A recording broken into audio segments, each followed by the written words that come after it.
Okay. नमस्कार दोस्तों, hello everyone, स्वागत है आप सभी का हमारा अनदर सेशन। ओके, सो आज हम बात करने वाले हैं किससे संबंधित? आज हम बात करने वाले हैं म्यूचुअल फंड्स के चैप्टर से रिलेटेड। म्यूचुअल फंड्स बहुत अच्छी बात, बहुत अच्छी चीज, बहुत इफेक्टिव इन्वेस्टमेंट का तरीका। यहाँ पर आज हम बात करेंगे म्यूचुअल फंड्स, जो कि आपका एक प्रकार से वही कैपिटल मार्केट, स्टॉक मार्केट जो कह सकते हैं उसका, उसी का ही एक पार्ट होती है। राइट, ठीक है, चलो स्टार्ट करते हैं। म्यूचुअल फंड, अगर आप, एक ऐसा इंस्ट्रूमेंट है, अगर आप directly stock market, share market में इन्वेस्टमेंट करने के मूड में नहीं है, या आप उतना रिस्क नहीं लेना चाहते, आपको उसकी समझ नहीं है, लेकिन स्टिल आप चाहते हैं कि यार मैं पैसा जो है मैं पैसा जो है स्टॉक मार्केट में इन्वेस्ट करना चाहता हूं, लेकिन मुझे इतनी समझ नहीं है, लेकिन मुझे जो रिटर्न मुझे दिख रहा है कि भाई साहब स्टॉक मार्केट, कैपिटल मार्केट से रिटर्न बहुत अच्छा खासा आ जाता है, तो मेरे पास कोई सॉल्यूशन है? तो हाँ जी, बिल्कुल आपके पास सॉल्यूशन है। वो सॉल्यूशन आपको म्यूचुअल फंड्स के थ्रू मिलता है। म्यूचुअल फंड्स यहाँ पर एक ऐसी कंपनीज के द्वारा मैनेज किया जाता है, जो कंपनीज यहाँ पर आपसे पैसा लेती हैं और आपके बिहाफ पर वो पैसे को शेयर मार्केट, स्टॉक मार्केट में लगाती है। अब ऐसा कुछ नहीं है कि ये पैसा जो लगाया जाता है स्टॉक मार्केट, शेयर मार्केट, आपकी मर्जी के बिना ही लगा दिया जाता, आपने तो पैसा दे दिया और लगा दिया गया, नहीं। आपके पर्टिकुलरली आपसे बहुत सारी चीजें, एस्पेक्ट्स जो हैं वो पहले पूछे जाते हैं। ठीक है, आपसे पूछा जाता है कि आप कितने समय के लिए इन्वेस्ट करना चाहते हो, आपका क्या रिस्क लेने की कितनी क्षमता है ना, कि भाई किस टाइप का फंड में इन्वेस्ट करना चाहते हो, मतलब किस टाइप के शेयर्स में इन्वेस्ट करना चाहते हो, किस टाइप के सेक्टर में इन्वेस्ट करना चाहते हो। तो कुछ आपसे चीजें आपसे पूछी जाती हैं और उनके बिहाफ पर फिर आपको एक म्यूचुअल फंड दे दिया जाता है। अब म्यूचुअल फंड जो है वो एक इकलौती कोई एक कंपनी नहीं है, एक ऑर्गेनाइजेशन नहीं है कि म्यूचुअल फंड, हाँ ये म्यूचुअल फंड है, ये एक कंपनी है इंडिया की और इसको पैसा दे दो और ये आगे पैसा लगा देगी, नहीं। म्यूचुअल फंड्स जो है ये अपने आप में तरह तरह की कंपनीज के द्वारा मैनेज किया जाने वाला एक बिजनेस है। उनके लिए बिजनेस है, आपके लिए एक जरिया है जिसके थ्रू आप स्टॉक मार्केट में इन्वेस्ट कर सकते हो, और वो कंपनी आपके बिहाफ पर स्टॉक मार्केट में इन्वेस्टमेंट करती है और जो भी रिटर्न आता है आपके पैसे से, उसमें से अपना कमीशन रखकर आपको वो पैसा लौटा देती है, अगर आप लेना चाहे तो। अभी तक हमने स्टॉक मार्केट में एक चीज समझी थी कि स्टॉक मार्केट में शेयर जो है कभी भी आप परचेज कर सकते हो, कभी भी सेल कर सकते हो, कोई टेन्योर नहीं होता। बिल्कुल ये मानते हो? स्टॉक मार्केट, शेयर मार्केट में ये होता, कोई टेन्योर नहीं है, कितने समय के लिए इन्वेस्ट कीजिए, कितने समय के लिए पैसा लगाइए, रखिए, छोड़ दीजिए, चाहे 20 साल कोई शेयर ना बेचे। मनी मार्केट में हमने सीखा था, मनी मार्केट में क्या था? टाइम पीरियड था कि 1 साल का समय था, 1 साल के अंदर अंदर वो मैच्योर हो जाता है। लेकिन म्यूचुअल फंड्स में भी वही स्टॉक मार्केट वाला फंडा चलता है, इसमें कोई टेन्योर नहीं होता। आप में से कुछ लोगों के मन में होता है कि म्यूचुअल फंड्स का मतलब कोई टेन्योर होगा, सर कितने साल के लिए इन्वेस्ट कर सकते हैं? सर 1 साल के लिए, 2 साल के लिए, 5 साल के लिए। कुछ इसमें फंडा नहीं है, आप जितने मर्जी समय के लिए इन्वेस्ट कर सकते हो, आपको उस पैसा देना है और आपकी इन्वेस्टमेंट हो जाएगी। ठीक है, ओके। पैसा किस तरह से देना होता है उसके ऊपर आने वाले कुछ देर में आपको पता लग जाएगा किस तरह से हम पैसे को इन्वेस्टमेंट करते हैं उसमें। फिलहाल हम कुछ बेसिक चीजें इसके बारे में जान लेते हैं कि यहां पर जो म्यूचुअल फंड है वो, जो मैंने आपको मीनिंग तो इसका देखो बता दिया, this is a mechanism for pooling resource from the public. Public से यहां पर आपका बहुत सारा पैसा इकट्ठा करना, उसको पूल करना। पूल का मतलब होता है एक जगह इकट्ठा कर देना उस पैसे को, अलग अलग लोगों से लिया, उससे भी ले लिया, उससे भी ले लिया, उससे भी ले लिया, एक पूल में उस पैसे को डाल दिया। पूल मतलब स्विमिंग पूल नहीं, मतलब एक इकट्ठा कर दिया गया उस पैसे को। पूल का मतलब by issuing units to them and investing the funds so collected in securities in accordance with the objective as disclosed in an offer document. यहां पर आप तक डेफिनेशन पढ़ते हैं। इन्होंने पूल किया और उन्होंने क्या किया? उन्होंने जो फंड है जो कलेक्ट किया और उसको इन्वेस्ट कर दिया और उसके बदले में उनको यूनिट्स असाइन कर दी, इश्यूइंग यूनिट्स। अब जब मैं पैसा दूंगा एक कंपनी को, तो कंपनी मुझे उसके बदले में कुछ तो देगी। मान लीजिए मैंने किसी कंपनी के में इन्वेस्ट करता हूं, तो वो कंपनी मुझे उसके बदले में क्या देती है? शेयर्स देती है। मेरे डीमैट अकाउंट में शेयर्स आते हैं, राइट, हमने पढ़ा है। उसी तरह से जब मैं एक म्यूचुअल फंड कंपनी में इन्वेस्ट करता हूं, तो म्यूचुअल फंड कंपनी मुझे क्या देती है? म्यूचुअल फंड कंपनी शेयर्स नहीं देती, उसको हम यूनिट्स बोलते हैं। वो यूनिट मुझे असाइन करती है। ठीक है, जब भी आप म्यूचुअल फंड में इन्वेस्ट करोगे तो आपको यूनिट्स मिलती हैं, शेयर्स नहीं मिलते, तो उसको यूनिट्स कहा जाता है। तो यूनिट्स आपको दी जाती है in accordance with the objectives. Objective मतलब कि क्या, किस पर्पस से यहां पर, जो मैं म्यूचुअल फंड कंपनी हूं, मेरा पर्पस क्या, मैं कहां पर इन्वेस्ट कर सकता हूं। हर एक म्यूचुअल फंड कंपनी का अपना एक जोन होता है, हर एक म्यूचुअल फंड कंपनी की अपनी अपनी स्कीम्स होती हैं, हर एक स्कीम में वो अलग अलग लोकेशंस पे इन्वेस्टमेंट कर सकती है। फॉर एग्जांपल, मैं अभी एक एग्जांपल ले ही लेता हूं ताकि थोड़ी सी और कंफ्यूजन दूर हो जाए, कि मान लीजिए मैं एक मेरा मैं इन्वेस्टर हूं, मैं म्यूचुअल फंड कंपनी, आप म्यूचुअल फंड कंपनी है, और मैंने आपको पैसा दे दिया। आप मुझसे पूछोगे कि सर आप कहाँ इन्वेस्ट करना चाहते हो? मैं कहता हूँ कि यार ऐसा करो यार, जो बड़ी-बड़ी कंपनीज़ है ना इंडिया की, रिलायंस हुआ, टीसीएस हुआ, इन्फोसिस हुआ, ये बड़ी-बड़ी जो धुआंधार कंपनीज़ है, इनके जिनके बड़े-बड़े नाम, अच्छे-अच्छे नाम है, टाटा, रिलायंस की कंपनी, इन सब में इन्वेस्ट कर दो पैसा मेरा, इन सब में इन्वेस्ट कर दो। अब आप as a mutual fund company क्या करोगे? आपको मान लीजिए मैंने 1 लाख रुपए दिया, आप उस 1 लाख रुपए आप मैंने मेरा बताने का तरीका था, देसी भाषा में मैंने बोला कि ये बड़ी-बड़ी कंपनी इन्वेस्ट कर दो। अब म्यूचुअल फंड कंपनीज़ अपने लेवल पे देखी कि ये सारी की सारी बड़ी-बड़ी कंपनीज़ के से रिलेटेड हमारे पास स्कीम क्या है। तो उन्होंने एक स्कीम बना रखी है, एक पर्टिकुलर प्रोडक्ट ऐसा बना रखा है जिसमें यहां पर ऐसी बड़ी-बड़ी कंपनीज़, एचडीएफसी, रिलायंस वगैरह, इन सभी कंपनीज़ में थोड़ा-थोड़ा पैसा इन्वेस्ट किया जाता है। यानी कि जो स्कीम है, मान लीजिए कोई एबीसी स्कीम है, अभी बताऊंगा, वो स्कीम का नाम भी बताऊंगा, टेक्निकल पे आएंगे, अभी देसी समझ रहे हैं। सो देसी भाषा में उस स्कीम का नाम एबीसी स्कीम है। तो एबीसी स्कीम जो है हमारे पास, उस एबीसी स्कीम में ये सारे के सारे टॉप के बढ़िया बढ़िया कंपनीज के शेयर्स आते हैं। तो मुझे 1 लाख रुपए दिया गया, तो मैं 1 लाख रुपए, आप मतलब आप 1 लाख रुपए, जो म्यूचुअल फंड कंपनी है, आप 1 लाख रुपए इस एबीसी स्कीम में डाल दोगे। और एबीसी स्कीम के पैरामीटर्स क्या, उसके स्पेसिफिकेशंस क्या है? एबीसी स्कीम के अनुसार ये कह रखा है कि जो भी एबीसी स्कीम में पैसा डलेगा, उसका 5% पैसा जाएगा रिलायंस के कंपनीज में, शेयर्स में खरीदे जाएंगे, 5% एचडीएफसी खरीदा जाएगा, 5% यहां पर आपका टीसीएस खरीदा जाएगा, 5% मेरा कोई एचडीएफसी खरीदा जाएगा। इस तरह से मैं अलग अलग कंपनीज में अलग अलग 5-5%, 1-1 हजार का, 1-1 लाख का टुकड़े कर दूंगा। ऐसी जितनी, किसी में 2% डाल दिया, किसी में 1% डाल दिया, किसी में 0.5 डाल दिया, किसी में 10 डाल दिया, ऐसे करके इस स्कीम में ऑलरेडी इन्होंने डिफाइन कर रखी है उसकी स्पेसिफिकेशंस। ठीक है, कि इतना इतना पैसा डलेगा। तो अब 1 लाख रुपए तो मैंने अकेले ने डाला है इस स्कीम में, लेकिन इस तरह से बहुत सारे इन्वेस्टर्स हो सकते हैं, ना जाने हजारों में, लाखों में इन्वेस्टर हो सकते हैं जो इस एबीसी स्कीम में पैसा डालना चाहते हैं। तो इनके पास तो करोड़ों रुपए इकट्ठे हो गए, करोड़ों रुपए इन्होंने अलग अलग इस स्पेसिफिकेशन के अकॉर्डिंग इन्वेस्टमेंट किए। और जो भी उससे वो इन्वेस्टमेंट बढ़ती गई, अब बीच में से कोई पैसा निकालना चाहता है, तो एबीसी वो कहेगा म्यूचुअल फंड कंपनी को, मेरा पैसा मुझे वापस दे दो। म्यूचुअल फंड कंपनी उतना पैसा देखेगी, इतना पैसा इस पर्सन ने इन्वेस्ट किया था, तब इस शेयर का प्राइस इतना इतना था, आज की डेट में इस शेयर का प्राइस इतना इतना हो चुका, उनको इतना मुनाफा हुआ, लो मुनाफा, प्लस जो 1 लाख लगाया था ये भी ले लो, और प्लस जो है आपका, जो हमारा कमीशन है वो हम काट लेंगे। ठीक है, वो कमीशन जो अर्निंग करवाने का आपको दिया गया है, जो उन्होंने मैनेज किया इन सब चीजों को, अपने दिमाग से उन्होंने इन्वेस्टमेंट की चीजों को, वो चीज की गई। और ऐसा नहीं है कि एबीसी स्कीम में एक बार जो परसेंटेज डिसाइड कर ली है वो परसेंटेज फिक्स रहती है, ये परसेंटेज बदलती भी रहती है, चेंज होती रहती है। हो सकता है किसी टाइम पे उनका रिलायंस का हिस्सा जो 5 के बजाय 4% हो जाए, जब उनको लगता है नहीं रिलायंस के शेयर थोड़े से रिस्की हैं भाई साहब, ये यहाँ पर आपका कम हो सकता है, गिर सकता है, तो थोड़ा इन्वेस्टमेंट कम कर दे। तो रिस्क को भी यहाँ पर मैनेज किया जाता है आपके इनके स्पेसिफिकेशंस को इंक्रीज डिक्रीज करने के बाद भी। और ऐसा भी नहीं है कि हमेशा इसका इंप्रूवमेंट ही देखने को मिलेगा, आपका पैसा जो है बढ़ेगा बढ़ेगा। हो सकता है कुछ म्यूचुअल फंड कंपनीज में पैसा आपका कम भी हो जाए, लेकिन अगर मैं लॉन्ग टर्म होरिजन के हिसाब से चलूं, लंबे समय के लिए चलूं, क्योंकि शेयर मार्केट अगर लंबे समय की मैं बात करूं, तो आज से 20-25 साल पहले जिन्होंने शेयर खरीद रखे, आज काफी सारे शेयर जो हैं वो, कुछ शेयर 10 रुपए के थे, आज वो शेयर 100 रुपए के या 1000 रुपए के भी हो चुके हैं। तो इतना ज्यादा पिछले 20-25 साल में हमारे देश की स्टॉक मार्केट, शेयर मार्केट ने इंप्रूवमेंट किया है। ठीक है, तो 10 की चीज यहाँ पर आपकी हजारों में भी पहुंच चुकी है। तो उसके हिसाब से अगर आप लॉन्ग टर्म होरिजन के साथ चलोगे, जो कि हम स्टॉक मार्केट को हम एक अलग नजरिए से देखते हैं। जब भी हम स्टॉक मार्केट की बात करते हैं, तो हम उसको देखते हैं कि भाई साहब स्टॉक मार्केट तो ऐसा है, 10 रुपए लगाओ तो महीने बाद 20 रुपए आ जाना चाहिए। जबकि ऐसा नहीं है। अगर आप उसमें संयम बरतोगे, अगर आप इसको प्यार से, आराम से डील करोगे ना, तो स्टॉक मार्केट आपको 5-10 सालों में बहुत अच्छा रिटर्न दे सकती है। बहुत सारे इन्वेस्टमेंट करने के तरीके होते हैं, जिनमें से वन ऑफ द इन्वेस्टमेंट तरीका यहाँ पर म्यूचुअल फंड्स भी हैं।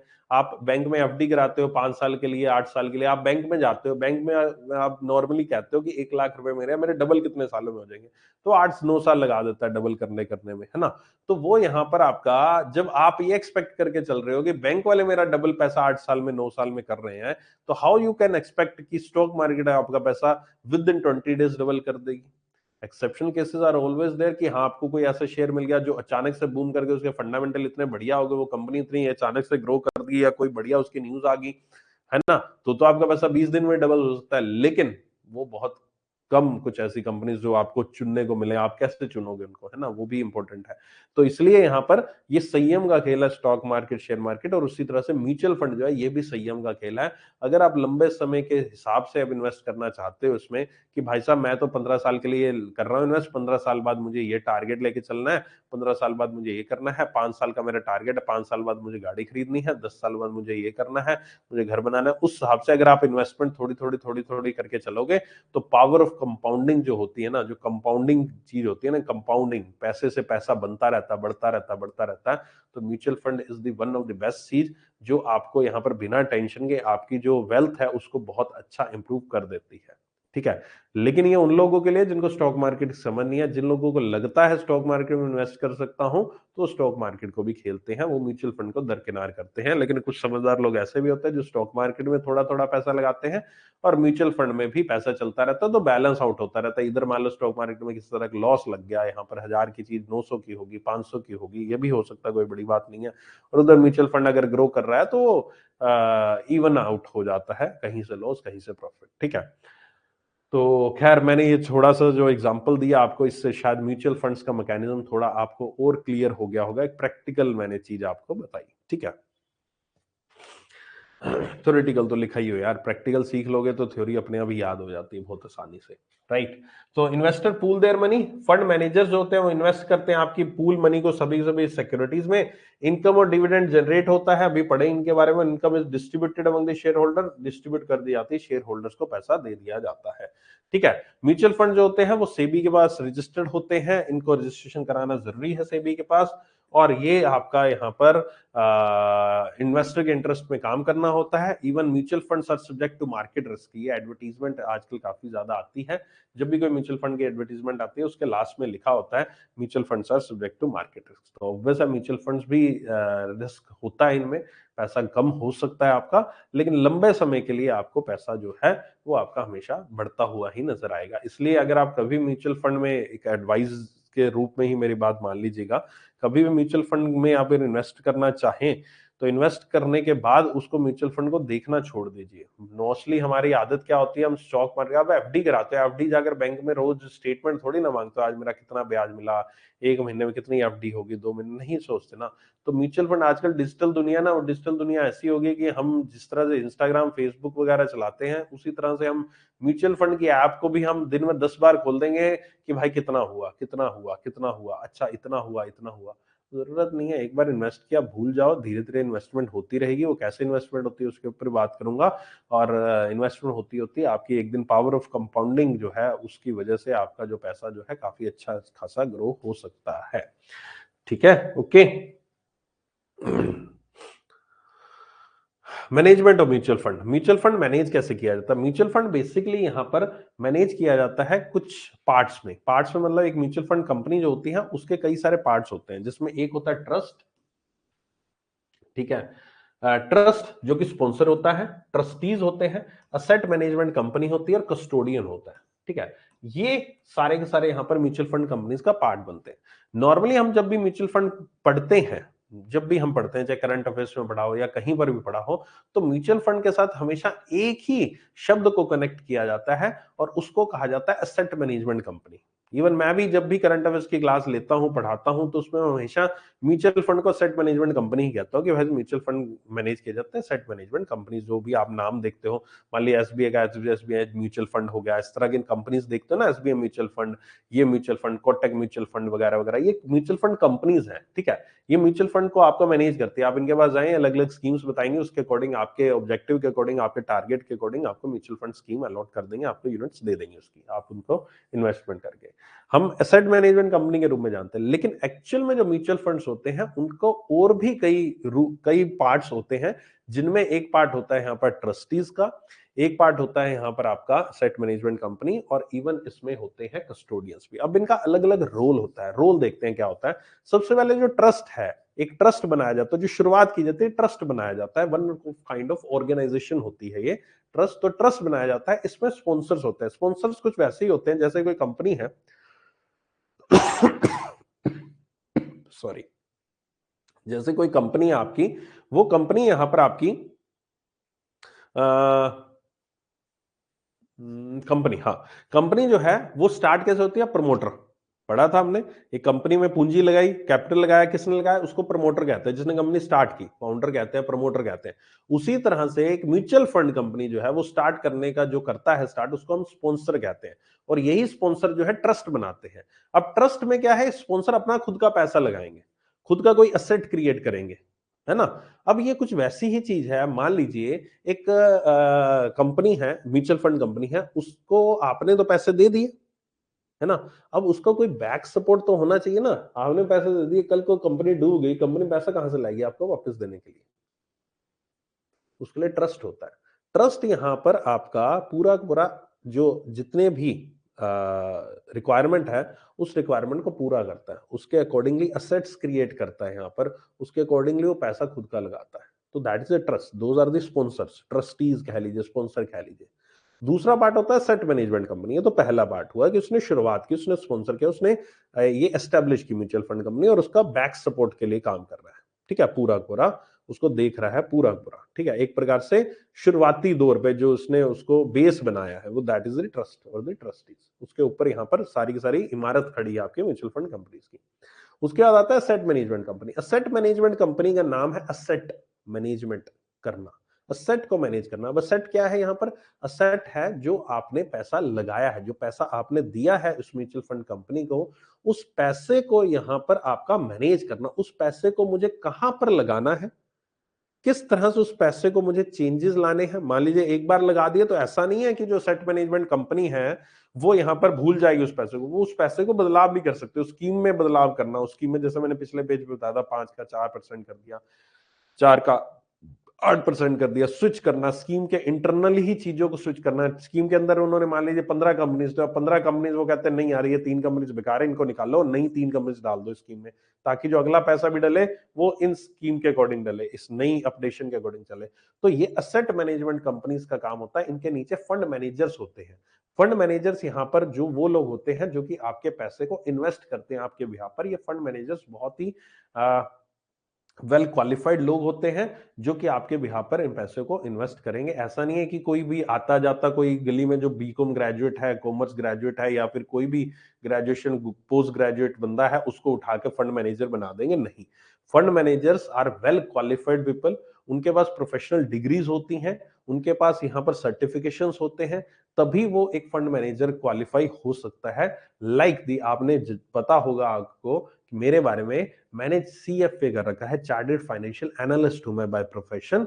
तो CFA is one of that degree जो कि यहां पर फंड मैनेजर्स को मांगी जाती है कि अगर आप फंड मैनेजर की जॉब करना चाहते हैं तो you should be a CFA, you should be a CA. इस तरह की बहुत सारी क्वालिफिकेशन होते हैं, उसमें से one of the qualification CFA. तो I can be a authorized fund manager for an asset management company. अगर मैं आज की डेट में कहीं प्राइवेट में जॉब कर रहा होता, प्राइवेट कंपनी में, तो आप मुझे एज अ रिसर्च एनालिस्ट जो टीवी पे एंकर वैंकर आते हैं उसके रूप में, या फिर आप मुझे कहीं बैक एंड पे इस तरह का फंड मैनेजर का काम करते हुए देखते, ठीक है। देखते तो क्या, देख तो सकते नहीं थे, अभी आप मुझे देख पा रहे हैं, लेकिन नहीं देख सकते थे। तो वो एक डिग्री, वो एक प्रोफेशनल डिग्री है मेरे पास जो कि आपको एक रिसर्च एनालिस्ट या फिर फंड मैनेजर्स बना सकती है। तो ये फंड मैनेजर वेल क्वालिफाइड होते हैं और आपका पैसा जो है वो इनको सौंपा जाता है, असेट मैनेजमेंट कंपनी देती है, और ये आपके बिहाफ पर इन्वेस्टमेंट करते हैं, जिसमें बदलाव बदलाव करने का जिम्मेवारी भी इनकी रहती है, आपकी कोई टेंशन नहीं। तो ये एसेट मैनेजमेंट कंपनी आपकी पूरी पूरी असेट जो है, यानी आपके द्वारा जो पैसा लगाएगा उसको मैनेज करने का काम करता है। तीसरा होता है कस्टोडियन। अब जो असेट मैनेजमेंट कंपनी है, जो पार्ट है हमारे ये म्यूचुअल फंड कंपनी का, उसका काम क्या है? उसका काम है आपकी म्यूचुअल फंड्स को यहां पर इन्वेस्ट करना, इन्वेस्टमेंट का काम है उसका। और कस्टोडियन का काम क्या है? कस्टोडियन का काम है कि इन जो इन्वेस्टेड जो पैसा है उसको यहां पर संभाल कर रखना। ये कुछ वैसा ही है जैसे हमने शेयर मार्केट, स्टॉक मार्केट में पढ़ा था कि आप जब मार्केट में कोई चीज परचेज करते हो, स्टॉक परचेज करते हो, तो आपका वो पैसा कौन से अकाउंट से ट्रांसफर होता है? ट्रेडिंग अकाउंट उसको कहते हैं, है ना। और फिर जब आपके पास शेयर आ जाते हैं तो शेयर एक दिन बाद आपके किस अकाउंट में आ जाते हैं? डीमैट अकाउंट में आ जाते हैं, राइट। ये कुछ वैसा ही है। असेट मैनेजमेंट, जो असेट मैनेजमेंट कंपनी है वो आपके बिहाफ पर इन्वेस्टमेंट करती है, लेकिन उसको संभालने की जिम्मेवारी जो आपकी इन्वेस्टमेंट की गई है उसका पूरा रिकॉर्ड रखना, उसके डिपोजिटरी, उसका यहाँ पर आप कहते हैं डाटाबेस क्रिएट करना, उसको संभाल के रखने की जिम्मेवारी जो है वो कस्टोडियन की है, ठीक है। और ये सब चीजों को, जो सेट मैनेजमेंट कंपनी का फंक्शन है, कस्टोडियन है, ये सब चीजें सही ढंग से हो रही हैं, नहीं हो रही, इन सब चीजों को सही ढंग से कैरी आउट किया जा रहा है, नहीं किया जा रहा, इन सब चीजों की जिम्मेवारी जो है वो ट्रस्टी की है, वो स्पॉन्सर की है। आई होप सो कि ये जो पार्ट्स मैंने बताए हैं आपको म्यूचुअल फंड कंपनी के, ये आपको समझ में आ गए होंगे, ठीक है। Okay, so the trust is established by sponsor और more than one sponsor. Sponsor is like the promoter of the company. Trustee of the mutual fund hold its property for the benefit of the unit holder. वो अपना back संभाल के रखता है कि कल को कुछ गड़बड़ होती है तो मेरे पास इतने असेट्स होनी चाहिए, मैं यूनिट होल्डर्स को पे कर सकूं, जिन्होंने इन्वेस्ट किया उसको पैसा दे सकूं। An AMC approved by the SEBI manages the fund by making investment in various types of securities. A custodian who is also registered with SEBI holds the security for various schemes of the fund in its custody. The trustees are vested with the general power of superintendence and direction over the AMC. They monitor the performance and compliance of the mutual funds to various regulations laid down by the SEBI. I hope so कि ये paragraph जो मैंने आपको समझाया अभी, ये लिखा तो हुआ है यहाँ पर आपका तकरीबन 8 लाइनों में, है ना, 8 लाइनों, और मैंने आपको बहुत अच्छे से तकरीबन 80-100 या 150 लाइनों में इन चीजों को एक्सप्लेन भी किया है। तो आई होप सो कि अब आप कभी भी मेरी एक्सप्लेनेशन को भूलेंगे नहीं, कि जो मैंने एक्सप्लेनेशन अभी तक आपको दी है, आज तक आपने कभी भी म्यूचुअल फंड के बारे में पढ़ा होगा तो इस तरह से कभी नहीं पढ़ा होगा। आपने सिर्फ पढ़ा होगा म्यूचुअल फंड, हाँ इन्वेस्टमेंट है, ये है, वो है, असेट मैनेजमेंट कंपनी होती है, फंड मैनेजर होते हैं, नहीं, उनके पीछे कस्टोडियन भी, उनके पीछे ट्रस्टी भी, उनके पीछे स्पॉन्सर भी है, जो एक बहुत अहम भूमिका निभाते हैं आपका म्यूचुअल फंड। अब असेट मैनेजमेंट कंपनी, उसका काम है इन्वेस्ट करना।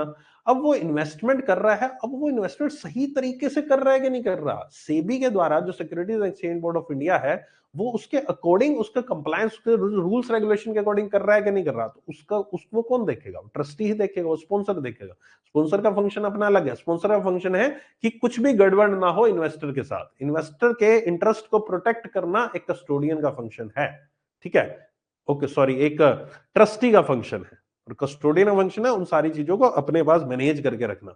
Asset management company, fund manager तो गधा गधा इन्वेस्टमेंट में बिजी, ये कर लो, वो कर लो, उधर पैसा लगाओ, उधर पैसा लगाओ, वो कहां पर उनको संभाल होगी भाई साहब, ये बंदों के इतने शेयर्स है, इतने यूनिट्स हैं, वगैरह वगैरह, राइट। आई होप सो कि मजा आया होगा, आपको अच्छा लगा होगा, कुछ नया कंसेप्ट आपने जरूर सीखा होगा, ठीक है। अब कुछ इसमें स्पेसिफिकेशन दे रखी है, like the SEBI regulation required that at least 2/3 of the director जो होते हैं ट्रस्टी में, वो यहां पर आपके इंडिपेंडेंट होने चाहिए, यानी कि वो किसी भी और ऑर्गेनाइजेशन या फिर इवन एएमसी के भी पार्ट नहीं होना चाहिए। That is, they should not be associated with the sponsor and 50% director of AMC must be independent. So जो आपके डायरेक्टर्स होते हैं, बोर्ड ऑफ डायरेक्टर, जो कि कंपनी को मैनेज करते हैं, ये यहां पर किसी भी तरह से और किसी ऑर्गेनाइजेशन के साथ यहां पर लिंक नहीं होने चाहिए, इंडिपेंडेंट होने चाहिए आपके। वो यहां पर आपका एटलीस्ट 2/3, 2/3 यहां पर डायरेक्टर होने चाहिए। और even they should not be associated with sponsor के साथ, यहां पर कोई और स्पॉन्सर जो है वही डायरेक्टर नहीं होना चाहिए, है ना, अलग होने चाहिए। और जो एएमसी है उसके 50% डायरेक्टर भी इंडिपेंडेंट होने चाहिए। इस तरह का क्वेश्चन भी आपसे पूछा जा सकता है एग्जाम में, ठीक है। Performance of particular scheme of mutual fund is denoted by the net asset value. अच्छा, अभी तक जैसे शेयर का जो होता है वो शेयर का प्राइस होता है, राइट, शेयर का हम मानते हैं कि प्राइस होता है, share is denoted by the price.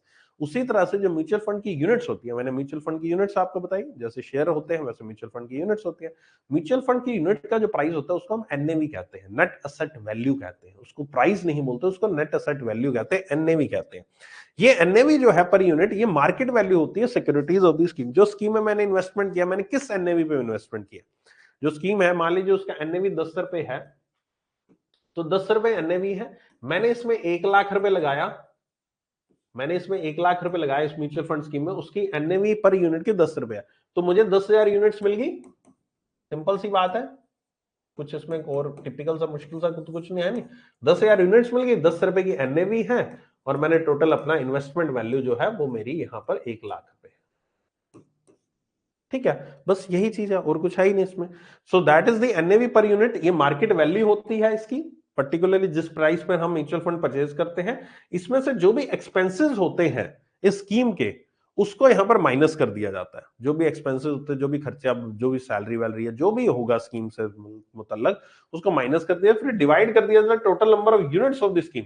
जितनी भी उस स्कीम के अंदर यूनिट्स हैं उनको, और एन ए पर्टिकुलर डेट, तो NAV is required to be disclosed by the mutual fund on regular basis, daily और वीकली। डेली वीकली इनको एनएवी को यहाँ पर डिस्क्लोज करना पड़ता है। इस तरह से शेयर मार्केट के प्राइस, शेयर के प्राइसेस जो है वो ऊपर नीचे दाएं बाएं चलते रहते हैं, वैसे एनएवी की प्राइसिंग भी ऊपर नीचे दाएं बाएं होते रहते हैं।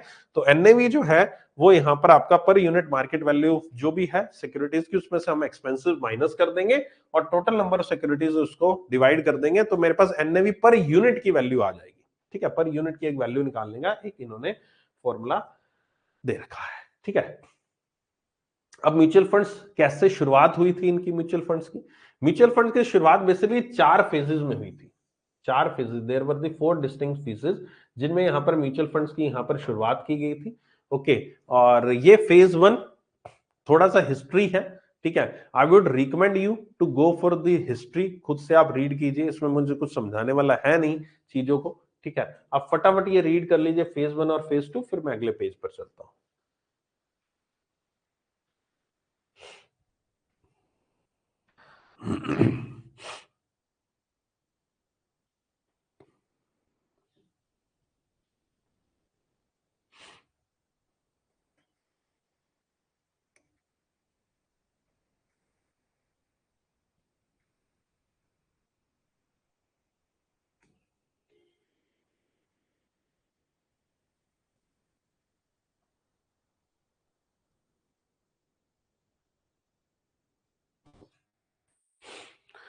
ठीक है, आई होप सो पढ़ लिया होगा। जस्ट याद करने वाली चीजें हैं, बाद में आराम से तसल्ली से कर लीजिएगा।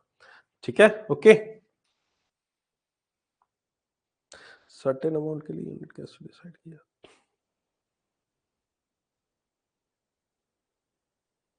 सर्टेन अमाउंट की यूनिट में समझा नहीं क्वेश्चन यार तुम्हारा। सर्टेन अमाउंट की नहीं है, मतलब NAV per unit, NAV unit होती है बस। एनएवी एक प्राइस है, जिस तरह शेयर का प्राइस होता है। मान लीजिए तुमने कैपिटल मार्केट में इन्वेस्ट करना है, तुमने कह दिया कि 10 रुपए शेयर का प्राइस है, तो शेयर का प्राइस 10 रुपए, तो 10 रुपए आप उसको 1 लाख रुपए दे दोगे, तो आप 10 रुपए के हिसाब से आपको 10,000 यूनिट्स मिल जाएंगे। बस यही है, जो भी प्राइस होगा वो बढ़ता रहेगा। अब ये प्राइस कैसे होगा, वो डिमांड डिमांड के ऊपर। मान लीजिए उस म्यूचुअल फंड की कितनी डिमांड है, कितने उसके असेट बढ़ रही है, ग्रो हो रही है।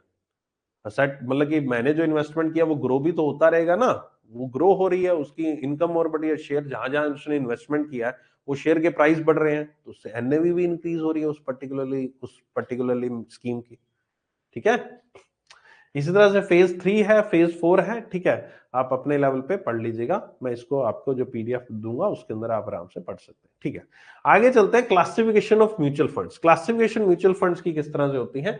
म्यूचुअल फंड्स को हम अलग अलग कैटेगरीज में डिवाइड कर सकते हैं। एक होता है equity scheme, debt scheme, hybrid scheme, solution oriented scheme, other scheme. अब मैंने अभी आपको स्कीम्स बताई थी। ठीक है, स्कीम्स कि क्या क्या स्कीम्स है यहां पर आपकी। नाम ले रहा था, एबीसी स्कीम मैंने जैसे लिया था। अब उसकी डिटेल में, वो तो मैंने एग्जांपल लिया था। अब हम बात करते हैं कि क्या है इक्विटी, डेट, हाइब्रिड। अब इक्विटी आपने ऑलरेडी पढ़ रखा है, कैपिटल मार्केट में हमने इक्विटी पढ़ा था। इक्विटी क्या होता है, तो उसमें अगर इक्विटी में ही इन्वेस्ट करना है, इक्विटी शेयर्स जो है जितनी कंपनीज में, उसमें इन्वेस्टमेंट करना है तो इस स्कीम में जाओ। अगर आपको लगता है डेट स्कीम में इन्वेस्टमेंट करना है तो डेट स्कीम में जाओ। अगर डेट स्कीम मतलब डिबेंचर्स, बॉन्ड्स वगैरह, उनमें इन्वेस्टमेंट करना है तो उस स्कीम को आप ले सकते हो। हाइब्रिड मतलब दोनों का कॉम्बिनेशन हो गया। सॉल्यूशन ओरिएंटेड अभी देखते हैं, अदर स्कीम्स भी अभी देखेंगे। तो अब आपके सामने मैं लेकर आ रहा हूं एक ऐसा चार्ट, कुछ ऐसे चार्ट आएंगे जो कि आपके संबंधित है इन स्कीम से रिलेटेड। ठीक है, अब देखो, ये है पूरे पूरे चार्ट। मैं आपको एक चार्ट एक बार पहले रूबरू करवा देता हूं, फिर मैं इनको समझाता हूं। देखो, ये इक्विटी स्कीम्स है, ये सारी की सारी। ठीक है, ये सारी की सारी डेट स्कीम्स है, सारी की सारी डेट स्कीम्स। हाइब्रिड सॉरी, ये हाइब्रिड है सारी। Solution oriented, retirement fund, children fund, other scheme, index fund, fund of fund. इस तरह से ये हो गए, ये बाद में पढ़ेंगे। ठीक है, आगे पढ़ेंगे, पहले इनको देख लेते हैं। अब आप कहोगे कि सर ये इतना लंबा चार्ट वार्ट पढ़ना है, क्या करना है सर? पहले तो ये बताओ फिर समझाना। है ना? आपके माइंड में पहले ये, सर ये पढ़ना है, पहले तो ये बताओ फिर समझाना। देखो, बात कुछ ऐसी है कि एग्जाम में मैं डिनाई नहीं करूंगा, डिनाई बिल्कुल नहीं कर सकता, नहीं आ सकता, आने को कुछ भी आ सकता है, किसी तरह का क्वेश्चन आ सकता है, इनमें से भी आ सकता है। लेकिन एक प्रैक्टिकली बात करूं, थोड़ा सा मुश्किल होगा इन चीजों को याद करना, क्योंकि इसमें परसेंटेज भी दे रखी है, 65 इसमें 80, 35, 35, 65, 65 दे रखी है। तो ऐसे परसेंटेज और इनको अलग अलग तरीके से याद करने में आपको हो सकता है बहुत ज्यादा समय लग जाए, जो कि आपके लिए प्रैक्टिकल पॉसिबल नहीं है। तो I would recommend to not to go into the depth, है ना, डेप्थ में मत जाइए, लेकिन इन चीजों को समझिए जो मैं भी समझाने वाला हूं, है ना। याद होती हैं चीजें, वेल एंड गुड है, कर सकते हो, नहीं होती तो you can leave this part, but समझना जरूरी है, समझ आपको आनी चाहिए, ताकि एग्जाम में इन केस कोई ऐसा क्वेश्चन आ जाए जो हमारी समझ से सॉल्व हो रहा हो, तो क्या ही दिक्कत है करने में। थोड़ा सा समझा देता हूं, बाकी आप डिटेल में अंदर अंदर ये यहां लिखा हुआ जो वो पढ़ लेना, थोड़ा थोड़ा मैं समझा देता हूं। यहां पर कुछ लिखा है मल्टी कैप फंड, कंसोलिडेटेड वे में समझाऊंगा, वन बाय वन नहीं। Multi cap fund, large cap fund, large and mid cap, small cap fund, dividend yield, ये पहले पेज का है। तो इसमें कॉमन कुछ टर्म्स आ रही है, small, mid, large, multi cap. अब ये पहले समझा देता हूं कि क्या होता है। हमारे जितने भी शेयर मार्केट में कंपनीज हैं, इनको तीन पार्ट्स में डिवाइड किया जाता है। एक होते लार्ज कैप, दूसरी होते मिड कैप, तीसरी होते स्मॉल कैप कंपनीज। इसमें हमारा शेयर मार्केट डिवाइड रहता है। अब ये लार्ज, मिड और स्मॉल का क्या डेफिनेशन क्या है सर, किसको डिवाइड किया जाता है? आज से काफी साल पहले यहां पर आपका लार्ज, मिड और स्मॉल को डिफाइन किया जाता था मार्केट कैपिटलाइजेशन के हिसाब से। Market capitalisation, the number of shares which are available in the market for sale and purchase multiply by the market price of the share, उसको हम मार्केट कैपिटलाइजेशन कहते हैं पर्टिकुलर एक शेयर का। जितने शेयर्स मार्केट में अवेलेबल है किसी भी कंपनी का सेल परचेज करने के लिए, उसको मल्टीप्लाई करूंगा अगर उसके मार्केट प्राइस जो शेयर का है, तो मेरे पास मार्केट कैपिटलाइजेशन आ जाएगा उस कंपनी का। ऑब्वियसली जितने शेयर्स हैं उसको मल्टीप्लाई करो तो पूरी कंपनी का एम कैप बोलते हैं उसको, एम कैप आ जाएगा। कुछ साल पहले ये एम कैप के बेस पर उन्होंने कह दिया कि जिसका एम कैप कंपनी का मान लीजिए 5,000 करोड़ का है, तो उसको इस कैटेगरी में डाल दो, किस कंपनी का 2,500 करोड़ है उसको इस कैप में डाल दो, इस कैटेगरी में डाल दो। ऐसा कुछ हुआ करता था। लेकिन अब जो फिलहाल लेटेस्ट जो गाइडलाइंस है, उसके अनुसार अगर कोई इंडिया में कंपनी है, और जो इंडिया में कंपनीज है टॉप 100 की, टॉप 100 मतलब इंडिया में जितनी भी कंपनीज है उनकी मार्केट कैपिटलाइजेशन कैलकुलेट कर ली गई, ठीक है। टॉप की 100 कंपनीज जिनकी मार्केट कैपिटलाइजेशन के हिसाब से टॉप 100 में आता है, सबसे ज्यादा मार्केट कैपिटलाइजेशन के हिसाब से, है ना। जिस क्लास में रैंकिंग होती है, रैंक 1, रैंक 2, जिसके सबसे ज्यादा मार्क्स आते हैं रैंक 1, रैंक 2, रैंक 3, ऐसे। वैसे ही टॉप की 100 कंपनीज मार्केट कैपिटलाइजेशन के हिसाब से, मार्केट कैपिटलाइजेशन की वैल्यू के हिसाब से, इन 100 कंपनीज को हम कहते हैं लार्ज कैप, ठीक है। उसके बाद आता है यहां पर आपका 100 से 250 रैंकिंग तक की कंपनी, इनको कहते हैं मिड, ठीक है। और 250 से बिलो जो आती हैं उनको हम कहते हैं आपका ये small, small cap. Large cap, cap capitalisation, mid cap, cap capitalisation, small cap, cap capitalisation. तो अगर टॉप 100 में हो तो उनको हम लार्ज कहेंगे। अब ये टॉप 100 की चीज तो बदलती रहेगी, ऑब्वियस है बदलेगी।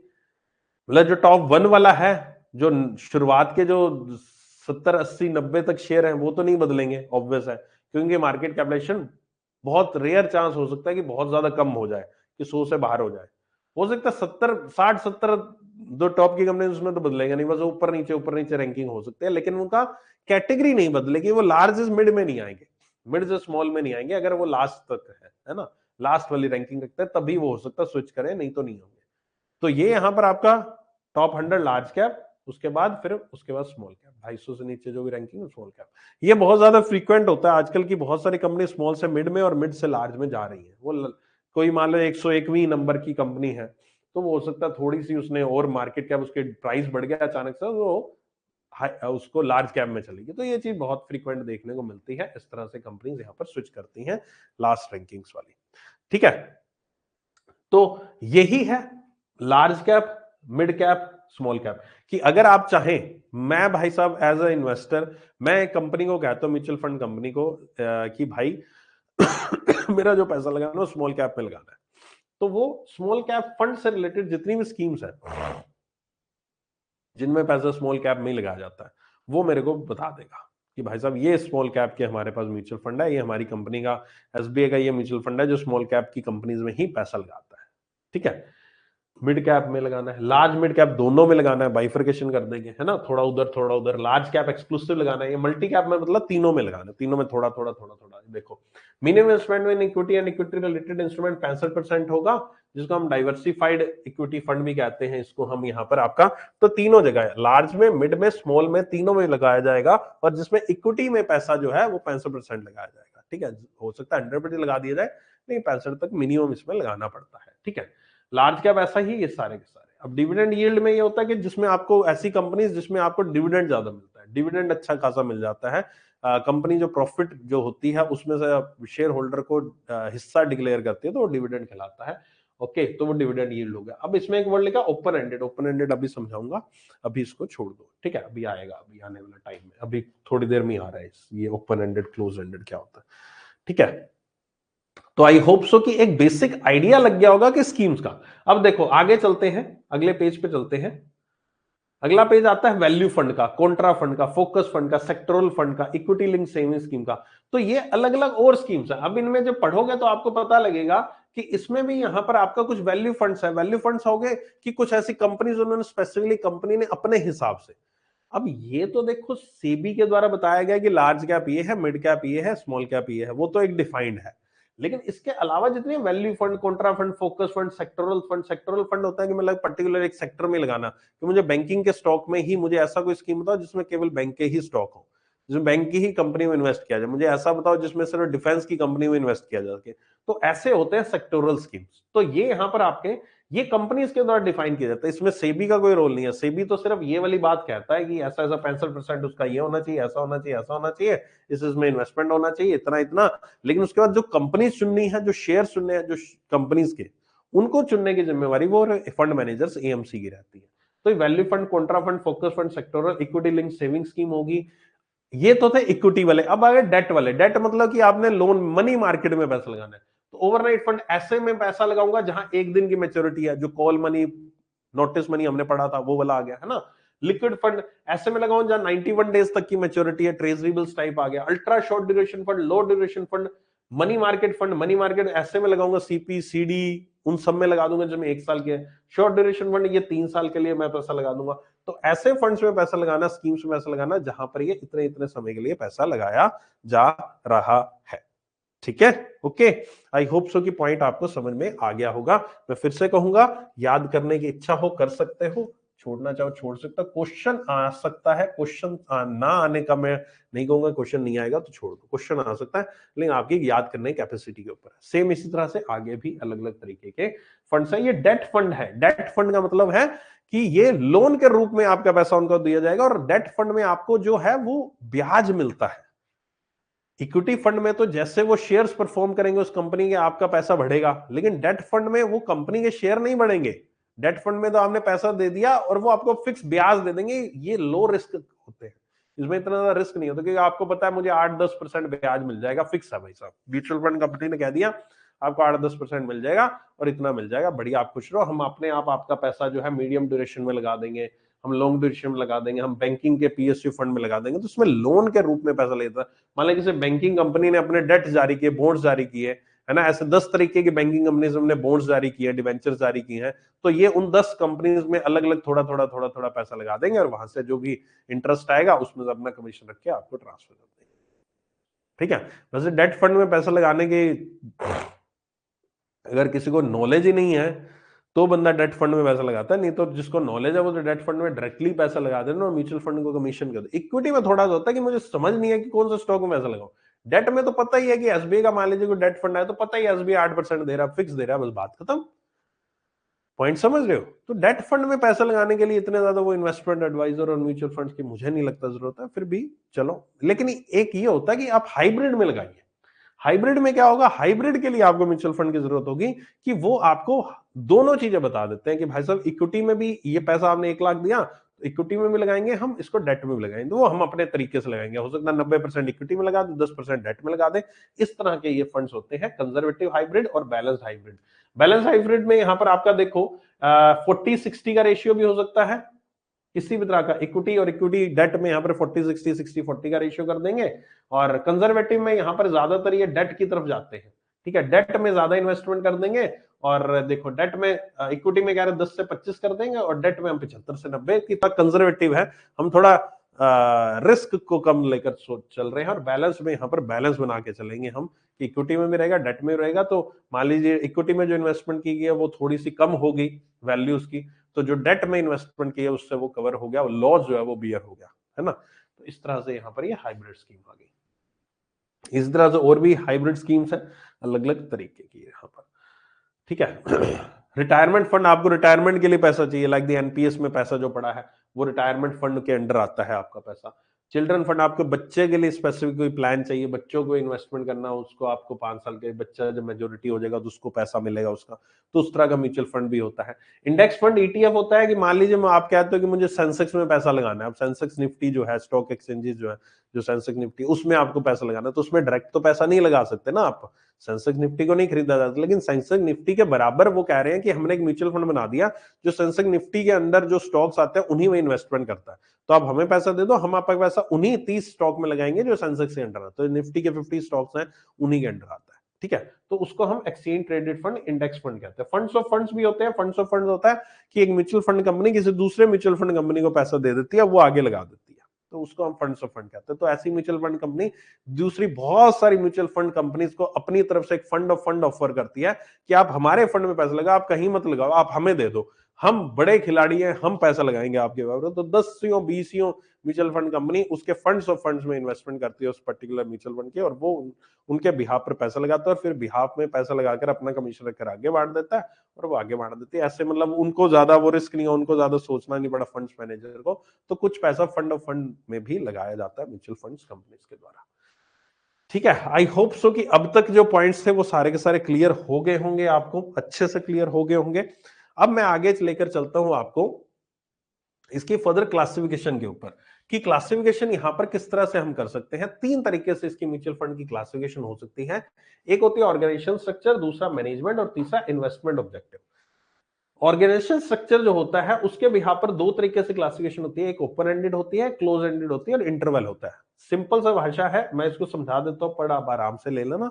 ओपन एंडेड फंड होता है कि आपका कोई म्यूचुअल फंड जो है वो हमेशा के लिए ओपन है।